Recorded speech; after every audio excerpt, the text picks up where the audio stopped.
Հայաստանը 34-ից տեղը զիջել էր խոսքի ազատության առումով 50-րդ տեղը եւ այդտեղ նշվում էր դատական հայցերը, ճնշումները լրատվամիջոցների մեջ, դուք առաջամարտիկներից եք լրատվամիջոցներին դատի տալու հարցով, ըստ էության նաեւ դրանք են նպաստել, որ Հայաստանում խոսքի ազատության առումով ինդեքսը նվազել է։ Ինչ պետք է անի իշխանությունը, որ կրկին նախկին հորիզոնականներին վերադառնա։ Արեք, երկիրը եւ աշխարհը դա կենթանի օրգանիզմ է։ Ինչ որ իրավիճակներ են փոխվում, նախընտրական իրավիճակներում ավելի շատանում, ավելի խախանդ իրավիճակում ավելի փոփոխություն է տեղի ունենում։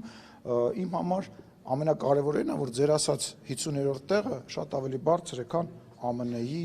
եւ մեր բոլոր հարևանների խոսքի ազատության, մեծ գերտերությունների, մեծ ժողովրդավարական պետությունների հետ համեմատությամբ։ Իհարկե պետք է ձգտենք լինել Նորվեգիայի, Դանիայի հետ։ Ջնեսի առաջի, երկրորդ, երրորդ տեղի հետ ես ուզում մրցես, իհարկե դա նպատակ եւ երազանք է եւ լավ կլինի, որ մենք տենց լինենք, բայց ես համարում եմ, որ այս փուլում այն խոսքի ազատությունը, որը որ կա, գերդոզավորված է։ Իմ կարծիքով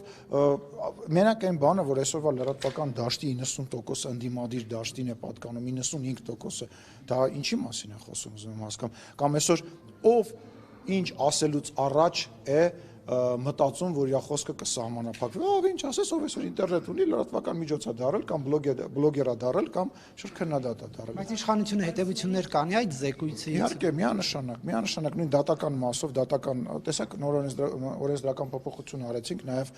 ժամկետները կրճատեցինք եւ այլ, ինչ վերաբերում է առաջամարտիկների հետ կապված, հարգելիս, բա ես ինձ ոնց պաշտպանեմ, ես ամենակննարկվող, ամենաակտիվ քաղաքական գործիչներից եմ, հիմա ամեն մեկը տենց գա հեռախոսը միացնի եւ սեռական վիրավորանք տա, ես էլ ասեմ, դե մենք Նորվեգիա ենք։ Ես հանդուրժեցի, որտեվ առաջ ինքը իր մտքով նույնիսկ չեր անցնի նման բան աներ եւ քո մտքով էլ չեր անցնի, ինձ անձամբ քո չէ, էլի, լրագրողի մտքով էլ չեր անցնի հարց տալ, այնքան կծեծեին պածես դում կամ այնքան կսիլեին կներեք արտահայտությանս համար, որտեվ դա եղել է, որ այդ մարդիկ ու կասկանեն, ասեն, ինչ գործ ունենք, ազգային ժողովի շենքում իդեպ։